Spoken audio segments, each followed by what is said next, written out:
Hello, America. I am Jedediah Bila in Tonight for Kennedy. On the show tonight, Christie makes it official and the Donald gets fired by NBC. We've got all the latest 2016 news, including one candidate's slogan that might have you scratching your head.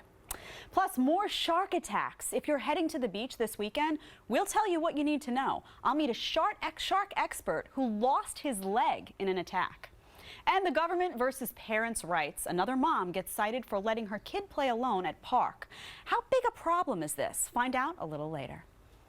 First, Chris Christie is officially running for president. The New Jersey governor announced he was joining the crowded race for the Republican nomination at his old high school, where he was president of his class in Livingston, New Jersey.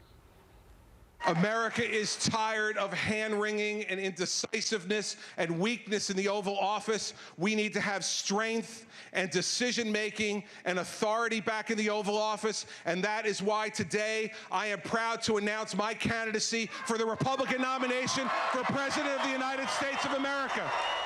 And then there were 14. Let's welcome our awesome panel. Kirsten Haglund, anchor at Stirk.com and former Miss America. Michael Malice, who takes the title of Mr. Congeniality for the night.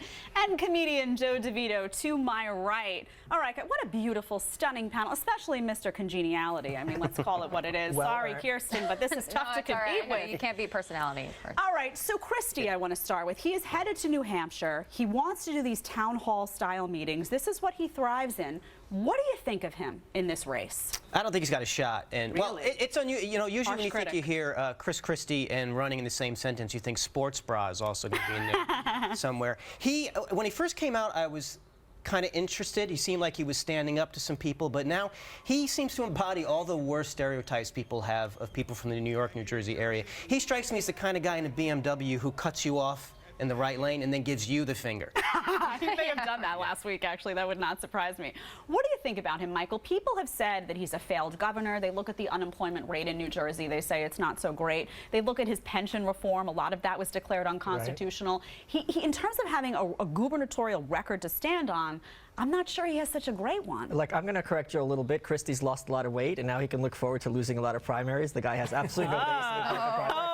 Look, he's term limited. He needs to find a new job. President's not a job that suits him. Everything about him screams Ralph Cramden, and he's really as relevant to contemporary culture as the Honeymooners. Wow, harsh criticism over here, Kirsten. Mr. I don't know. I mean, Kirsten, he is a guy though that can convince a lot of people that of a lot of things. He tends to resonate with that mentality that wants a different kind of politician. Call it like you see it. Yeah. Maybe he can dig himself out of some of these holes. It's amazing to see how much public perception of him has changed since around 2011 when he was making the rounds and people really admired him for the way he was straight talking and able to just kind of cut through and really say it, you know, and call it how it was. And his campaign has keyed into this idea. Americans do want authenticity from their leaders, but that's totally gone now after Bridgegate, after his expense accounts. It's just, I think that he really has to fight this feeling that his time and his donors really have moved along to other more authentic candidates. So he's got an uphill battle, that's for sure. Conservatives don't love him. I mean, you look at issues like gun control, like amnesty. Libertarians don't love him because he's gone after Rand Paul on privacy issues on the NSA,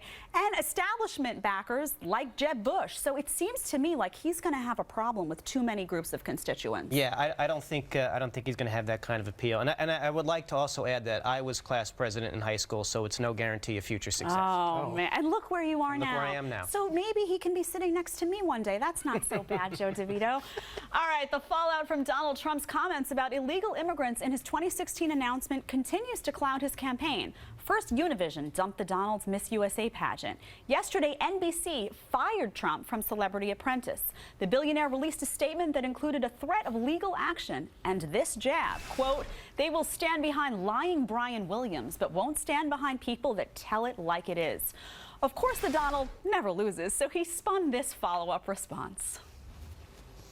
I think as far as ending the relationship, I have to do that because my view on immigration is much different than the people at NBC. This guy, Kirsten, he always has to win. Oh, they didn't yeah. fire me, I fired them. myself, right? Yeah. Now, is that a personality trait that you think most of America says, yeah, Donald, or is he just too full of himself to be president of the United States? Yeah, you know, it's so hard to know because then you look at New Hampshire and he just rose to like second in the polls. And I think everyone's going like, where did that come from? So I think it kind of what I said before about Christie, it keys into this, wanting someone who will just tell it like it is. But really, he's been an entertainer. He's a business mogul. And the same kind of talk that works in drumming up PR for a show or, you know, getting into the thick of a negotiation doesn't necessarily work in politics. And I think he's finding that to be true now. Right. What do you think about what he says about Brian Williams? I mean, Brian Williams isn't running for president. You can say that they have Al Sharpton over at MSNBC. Al Sharpton's not running for president. Right. Maybe the message is you can't get away with saying things that are kind of outlandish and run for president. Let me remind everyone what didn't get Donald Trump fired when he was feuding with Rosie O'Donnell. This is what he had said. Rosie's been a loser for a long time. Rosie's out of control. She's a failure. She's both unattractive inside and out. She'll say anything that comes to her unattractive mouth. She's not smart. She's crude. She's ignorant. As unattractive as she is on the outside, she's even worse on the inside. So I guess his presidential platform will be one of irony. Well, he's always kind of kind to said, the but he's core. always had that kind of thing to say about women. And you know, speaking of women, what really is upsetting to me, just from personal insight, I didn't compete in Miss USA. I did a Miss America, but the Miss USA pageant that just got taken off of NBC is July 12th.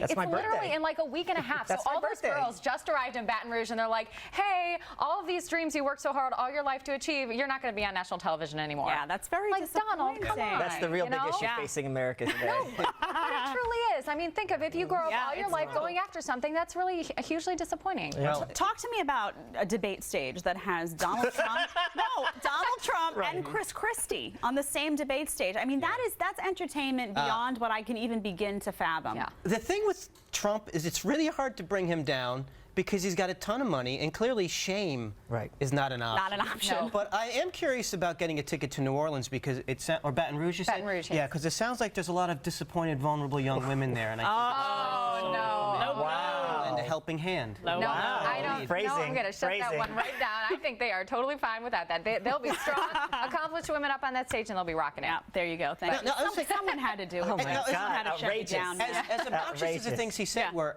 you know, I have to say, if you remember the Mariel boat lift with the Cuban refugees, Yeah. Castro did empty the prisons and send them to the United States to make them our Right. problem. But he's So- talking about the But Mexicans, that's my not the point. Cubans. When you run for president, even if you're saying something that has an underlying truth, whether this is one of those things Yeah. or not, you have to watch what you say. He's not that. Oh, no, guy. he's He's never not been interested He's in never that been on too. any Like level. you can have strong comments or strong feelings about an issue, but you don't have to disparage a group of people. You know, Yeah. I think that's another it sure is difference. fun. Donald, take some advice from Kirsten, by the way. She can help you out. All right, we're going to move on to Bobby Jindal because his presidential campaign is selling a limited edition T-shirt featuring the slogan, "Tanned, Rested, and Ready." Look at that. Check that out.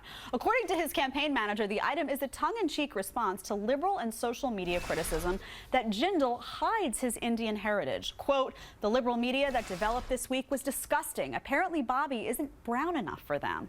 Close quotes. Wow, that's some harsh language there from Bobby Jindal. I like the campaign slogan. I think it's fun. I think it's funny. I think when politicians show a little bit of a sense of humor, it endears them to the public. Did you like it when you heard it? I thought it was really funny, but what I'm finding is the joke is the Nixon reference. Yes. Yeah. People are not getting the right. Nixon reference, which is what makes it so amusing to me. Not everyone is as politically or as adept as you, as Joe. old and Or as old. And learned. You lived use through the it. Google thing for Pete's sake. But I do think that's interesting that he's for Indian immigrants. You know, Yeah. that's his heritage. But for the left, he's not. I guess even though he's what you call cis Indian, Right. He's still not ethnic enough because he's a conservative. So while you can support a woman who's white and painted herself up to be the head of the NAACP in Spokane, Washington, Yeah. well, she identified as that. But once he identifies as a conservative, any sort of authenticity he brings goes out the window. Right. It's Well, nonsense. I want to get some campaign slogans from you guys. Maybe we can help the Republican Party out. So I'm going to start with you. Yes. Give me a candidate, a slogan that you think will take them to So the the top. two, my professional opinion, the two best slogans I came up with was Rick Santorum, Google me. Nice. And for Jeb Bush, I'm not as bad as my brother. Oh. Too soon? Too soon? Harsh. Maybe too soon. Yeah, tanned, relaxed, and ready. I mean, that, Bobby Jindals, that just tanned, it's okay, relaxed. It sounds like he's on a beach. He's just been chilling while everybody else is working. Like, hey, I'm rested, I'm ready to go, But some of the ones I thought, Jeb Bush, no, Jeb, exclamation point, no Bush. Right. The taller, hipper, more Hispanic Bush. Because he that could checked off work. Hispanic. Ben Carson. Yeah. It doesn't take a rocket scientist or a brain surgeon to run the country. Well, maybe it does. That's cute. I like that. Be a lot of paper, though. Yeah, and evolution is a lie. Yeah. Oh, yeah, well, there's that. So what about you? What do you have? I would like Jeb, instead of Jeb with the 1 exclamation point, to be Jeb with 5 exclamation points. So now instead of Jeb, it's Jeb! Jeb! And also for Trump, America, no hablo español. Oh, that's good. That's going to connect with. That's with good. Oh, yeah, that I is have good. 2, and mine are very creative. For Marco Rubio, I have the 3 H's. Hydrated, remember the water incident. Handsome, and hola, because I think he'd be really cute doing that. And for Rand Paul, it's really simple, just not Lindsey Graham. I think that would get a lot. Yeah. That's just my one. All right, panel, stick around. We have more with you coming up next. Can you imagine being banned from smoking in your own house? A famous liberal politician is pushing to make it happen in his town. Plus, the star of Shark Week's Bride of Jaws, who was once almost killed by a shark, is here to explain the spike in shark attacks this summer.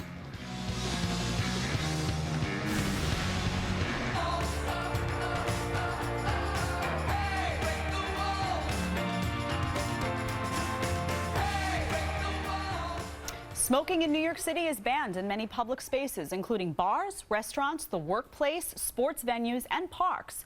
So where's a smoker to go? Home sweet home? Not so fast. New York City's Mayor Bill de Blasio is making Bloomberg look like the Marlboro Man as he ramps up his war on smoking by pressuring landlords to bar tenants from lighting up at home. My panel is back. Kirsten Haglund, Michael Malice, and Joe DeVito. So now you can't, Joe, Bill de Blasio has gone from, keeping low-income kids out of charters to now he's obsessing about this any way he can tackle freedom. Yeah. I'm no fan of cigarette smoke, but this is people's private space. If they can't smoke there, what's next? Monitoring them in the shower? Possibly no smoking in the boys' room is what I'm concerned about, that if they get rid of that.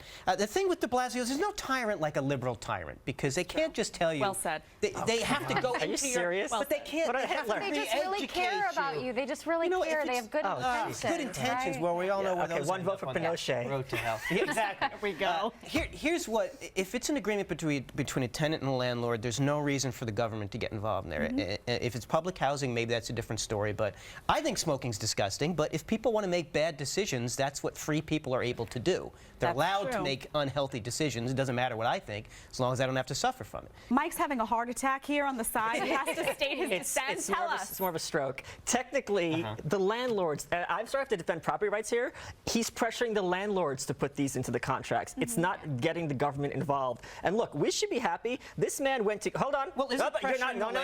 Isn't that government involvement? No, it's involvement, but it's not using laws. This guy went to Cuba for his honeymoon with his formerly lesbian wife. So we should be glad that he's following the Bloomberg model and not waving his communist freak flag all over New York City. But he is the government. So if he's pressuring, he is the government right now. He represents the government. What So else if is the he's George Bush pressuring- called many companies to help with Katrina. George Are you Bush. hand-waving me? George Bush. Everything goes How back many to, we're years talking ago about Bill was de that Blasio now? The right most now. recent Yeah. Republican president. Yes, we're going back to the most recent But one. he is a control freak. He's So is trying every to tell politician. landlords I'm an and pressure anarchist. them. You're well, we know this. It's a whole other issue. Kirsten, help me out here because Mike's driving us all crazy. With facts and logic, which What you're do you allergic think to. about this? I mean, how do you feel about the issue of secondhand smoke? Because one of the arguments they use is, well, that can trickle under doorways, and then you're affecting other people's health, potentially their allergies and whatnot, with your bad habits. Right, and then if you think, gosh, if you're coming into the apartment next, people in Manhattan, move all the time, every year. You move into a new apartment and you think, well, gosh, do I want to move into an apartment where it just reeks of smoke? You can get the stench print out, but sometimes you can't. Right. So I understand some of that, but this basically goes back to philosophy. Do you think that people should be given the freedom to make their own decisions and that there should be education involved for people to be presented with all the options? Say, this is what you're doing to yourself. We hope that we can incentivize you toward good behavior. Or do you say, no, this is the way we think it should be for everyone, so we're going to try to pressure people and pressure the system in order to make that happen? Now, you have to disclose it to residents, but my question is, what happens if someone already lives there and this is where they've set up for, say, 2 or 3 years or whatnot, and now this rule comes into play that may have affected their decision? Maybe they would have said, well, I don't want to live in a building that prohibits this, but it's too late for them. Well, now they have to pick up and find somewhere else to live? Are you arguing for squatters' Could rights? happen. Is that literally what you're saying? It could happen. You know what the other interesting thing is that you see, nobody likes to be made judgments upon based on what they do for their moral character. But it seems like health decisions are being made into the new morality. If you eat sugar, you're a bad person. If you smoke, you're a bad person. That if you make bad health decisions, then you are deemed a second-class citizen. What are we coming to in this country where health decisions make you a bad, morally bad person? Are you really against judgmentalism? Are you serious? Judgmentalism is the greatest, most fun thing ever. Freedom and liberty, and that people have the right to make. You have a right to judge people's inferior to you. Yeah, but this isn't just judgment. This is imposing policy by using your power. You could have buildings without dogs. You could have buildings without cats. This is perfectly part Bottom of line, Mike is anti-freedom, and I think we've established that well tonight, all of you. They should have Mike, smoker-only freedom hater. buildings. Panel, stick around. Later we'll talk about banning selfie sticks. I'm sure you've seen people walking around with these things. Well, one place you know well isn't putting an end to them. First, more shark attacks in North Carolina. What on earth is going on? We'll ask a shark expert who lost parts of his arm and leg in an attack. Stay tuned, you won't want to miss it.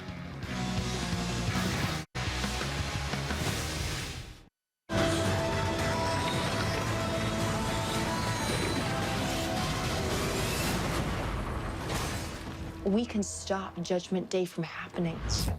My favorite movie, yes, The Terminator is a sci-fi movie, but don't get too comfortable in your movie seat. Dr. Stuart Armstrong from Oxford University says that artificial intelligence is going to take over the world from humans, possibly in the next few decades.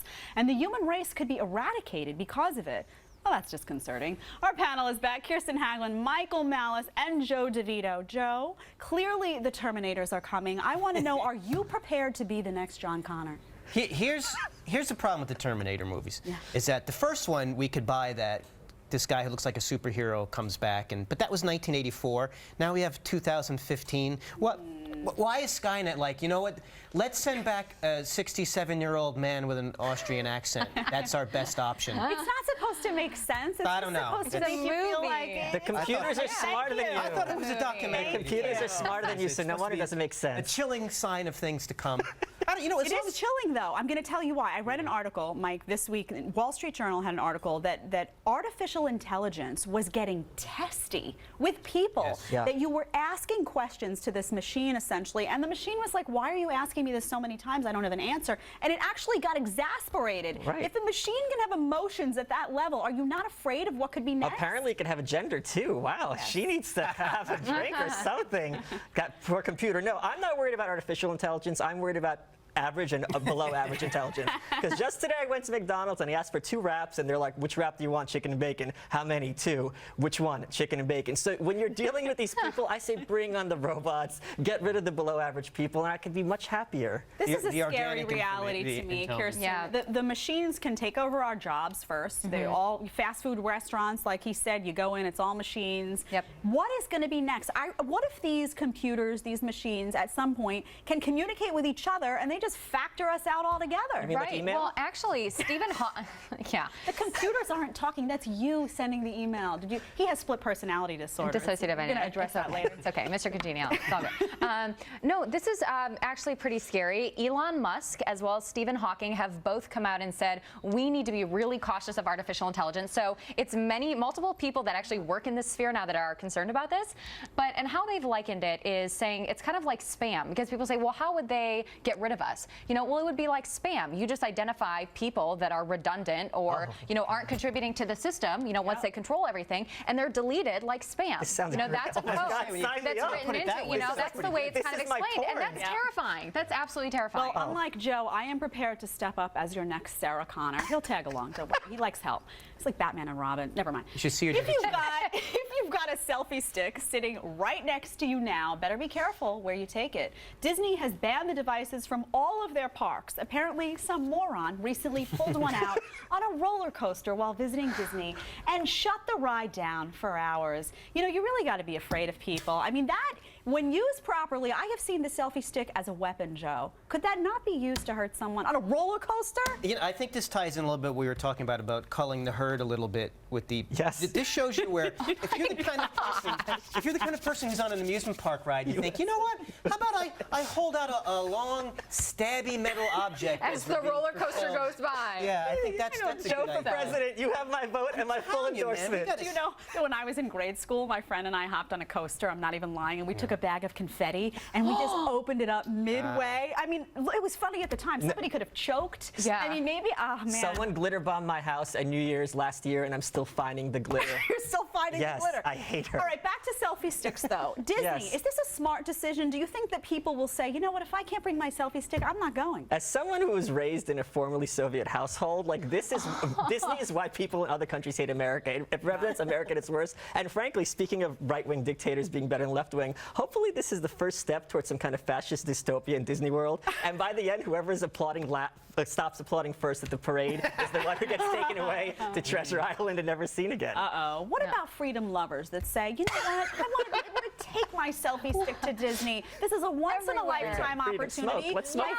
phone can't capture all of us. Now my whole day is Smoke. ruined. I know. They should be able to take their selfie sticks to Disney World, not on a roller coaster, right? Just like you can't take like a big bag or something. There's like restrictions on what you can take on roller coasters. Just don't take them on the roller coaster. But I think selfie sticks are growing in popularity. I don't think that they're going to be able to have this ruling for much Should longer. they be able to smoke on the roller coaster too? Smoke with a selfie. Oh, Yeah, interesting. I, by the way, have a visual aid here. I just want to illustrate to everyone, this could be a danger. I mean, think of the possibilities. Now, granted, we're all going to take a ton of pictures with this right after the segment. But think what I could do to Joe right next to me. If we were on a coaster together and maybe I thought it would be a great opportunity to knock some sense into him. Think of what this could do. This, friends, is a selfie stick. We spent about, I don't know, 3 hours in the green room before the show trying to figure out how to work it. Because we're all really tech savvy. But this is the device of which we speak. There's a button at the bottom. It's really, you know, why couldn't I come up with this now that I think about it? I could be a millionaire right now. Some golfer just wanted to like get a picture on the golf course. Like, what if I put my iPhone on my putter and just, you know, take a picture? But actually, it was invented in Japan during the 80s, and there was an article in the 80s about crazy Japanese inventions that are never going to catch on here. I learned that in trivia last Wow, week. and they did. Look at that. Who knew you were so Why did it take so long? Is my question. We did run some tests with this underneath some of the stalls in the bathroom. Joe ran some tests. Photos. The crappy success. Joe photos. ran some tests. All right, well, apparently some guys who grew up watching too much Back to the Future are now reaching middle age. According to the New York Post, there's been a rise of men who, instead of buying a sports car for their midlife crisis, pick up a skateboard. One person who sells the boards in Brooklyn estimates that half of his clientele are middle-aged guys. This is so scary to me, Mike. I'm going to see middle-aged men just thinking they're Marty McFly now, picking me up from dates on a board. Yeah. I mean, you're dating Spider-Man. You want him to be swinging from the well, that's a superhero. Did you It's see totally different. If you see this article, the guy wants to launch a blog called The Dapper Deck because he thinks he dresses well. He dressed like crap. And if you think launching that's mean. It's true. It's facts. Hate facts. If you think launching a blog is going to get you laid, 2005 called and they are not going to see you tonight. You know, it's really, really sad. Well, could there be something said for like trying to recapture your youth? I mean, are we going to see guys with water wings on in the pool, training wheels on their bikes? This could be a scary new reality. You couldn't find like a more lame way to try to reconnect with your youth, right? What could it be? Like at 16, you're like, I want a car. You know, that was like the big thing of becoming a man. I don't get it. It wouldn't be attractive to me. Plus, women want something. They want to be picked up in a car. You know, they want something they can share with their guy, not like, hey, watch me skate by you really quickly. My hair blows in the wind. I mean, it's women not are like not impressed. It's not like being picked up by Thor's hammer and flying through the air. I mean, No. that I could get behind. I mean, Absolutely. what do you think, Joe? I mean, would you do this? Would you say, you know what, I'm going to get a board? No, I had friends who skateboard, and as you get older, you don't lose the ability to skate. What you lose is the ability to get back up after you fall off. That's what happens. I think And then you skateboards- just look dumb. Then you just look when dumb you because fall, you're yeah. crying for help, and Yeah. what do you want to feel the wind through your thinning But hair? what about women with Florence Nightingale syndrome? They're the ones who are going to, nurse you back to health. Sir, It's a great let thing. me help a help you. Let me 45-year-old nurse man you get back off to the health, ground. right? I think skateboards go in a category of age-appropriate things. It's like Crocs and white frame sunglasses are cool if you're under 10 and over 80. And False. anyone in between can't wear them. I'm trying to think Crocs of should be like, called with those people who wear them. this is like a male thing, I feel Yeah. like, but I'm trying to think of a female equivalent. I mean, girls tend to put on outfits that don't, I mean, Bad- you know, I bad saw a plastic. girl the Too other much day, I cleavage saw or a too middle-aged woman walking around the city in a tutu. Bad- A legit pink tutu. She thought, I mean, you know, so we do our own things But bad too. plastic surgery, I think, is the one. Bad plastic surgery, yes. Ooh, yeah, So I'd too rather much have a guy plastic go buy a surgery. Corvette. Yeah, Yeah. that's true. All right, well, thank you, panel. You've been divine, except for Joe, but, you know, we Oh, can sick burn. Oh, Joe! Yes, I do have one thing I want to mention. I have, with the Supreme Court same-sex marriage decision last week, I have a track for my album that came out that deals with that. It's very funny. If you go to my Twitter page, you can actually listen to it for free. So go to Twitter, Joe DeVito Comedy, and you get free laughs. Everyone check this out. He's actually hilarious, and I love him. That's why I tease him. Actually. Coming up, except Mike is actually the guy I can't stand. You know, what are you going to do? Brandon. I'm right, Now, her. coming up next, Donald Trump is known for his signature hairdo. So why is he talking about getting rid of his flowing locks?